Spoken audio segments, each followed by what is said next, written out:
What if there was a plant that could give you 3 times the restorative deep sleep you get from melatonin, no pill, no prescription, no morning grogginess, and it grows wild on a climbing vine that has wrapped itself around fences across North America for thousands of years?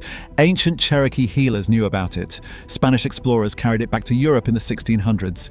It entered formal pharmacopoeias, appeared in early American medical textbooks, and then, quietly, without any single dramatic ban, it just got replaced. It was replaced by a synthetic hormone that 1 in 3 American adults now takes every night, often at doses hundreds of % higher than the label states. And yet the evidence is stacking up that the very sleep those people are trying to rescue, especially the deepest, most physically healing stage of it, is precisely what that hormone fails to deliver. The plant that does deliver it is called passion flower. And once you understand how it works, you will wonder why nobody told you sooner. In this video, we break down the science, the forgotten history, and the reason a vine with one of the most extraordinary effects on the human brain has spent decades sitting in the shadow of a gummy bear supplement. $411 billion. That is what the United States alone loses every year in economic output because of sleep deprivation, not because people aren't in bed, but because the sleep they're getting is shallow, fragmented, and biologically incomplete. The World Health Organization has classified insufficient sleep as a global epidemic. And the response the market handed us was a hormone called melatonin. Melatonin use among US adults increased 5-fold between 1999 and 2018. The supplement industry sold it as the logical, natural solution. After all, it's a hormone your brain already makes. Surely topping it up would fix the problem. That reasoning felt airtight. It turned out to miss the most important part of what sleep actually is. Here is what most people don't realize. Melatonin is not a sleep drug. It is a timing signal. Your pineal gland releases it when darkness falls to tell your circadian system that night has arrived.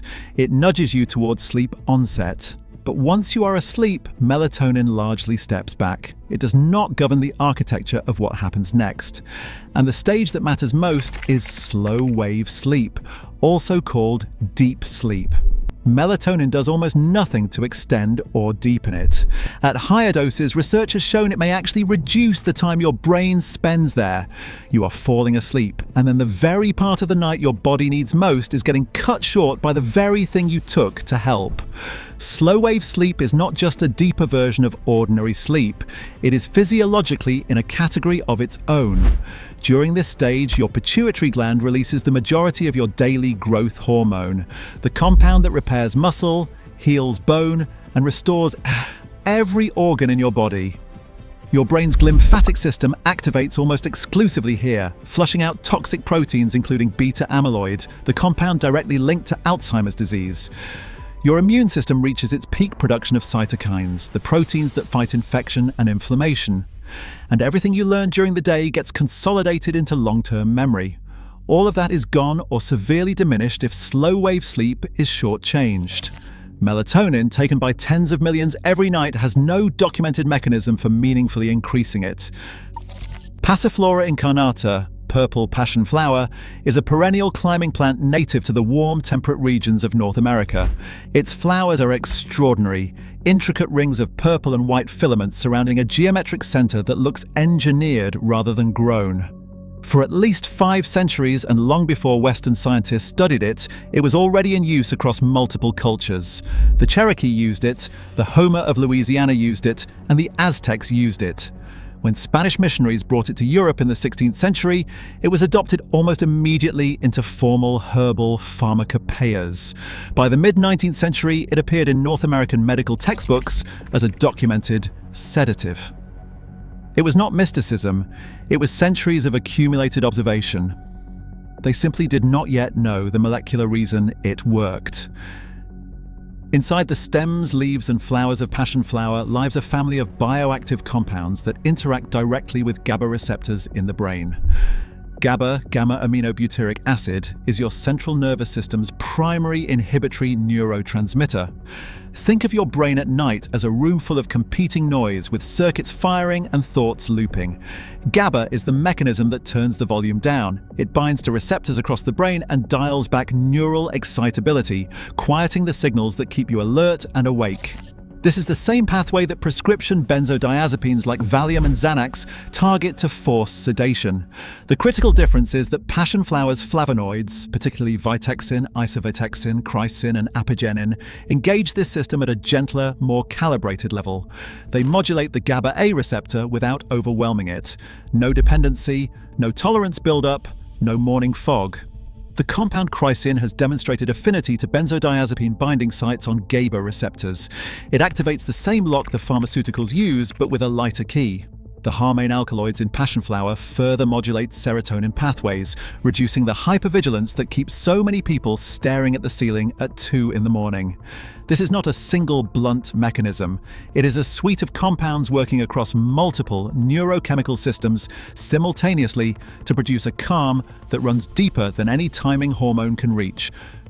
Research published in Phytomedicine confirmed that passion flower extracts produce measurable GABA currents in hippocampal neurons, the brain region most tied to memory and emotional regulation.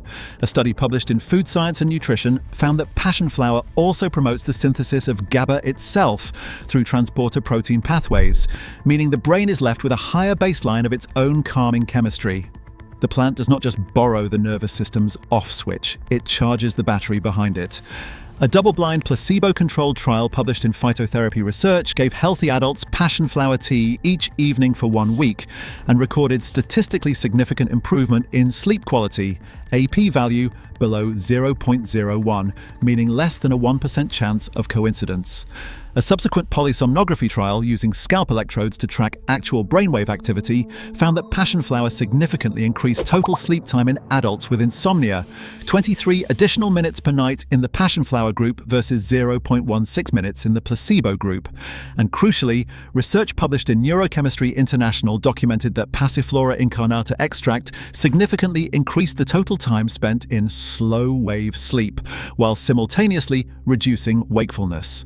The GABA facilitation pushed the brain deeper and held it there, in precisely the stage where growth hormone is released, where the glymphatic system clears amyloid, where immunity peaks, and where memory locks in.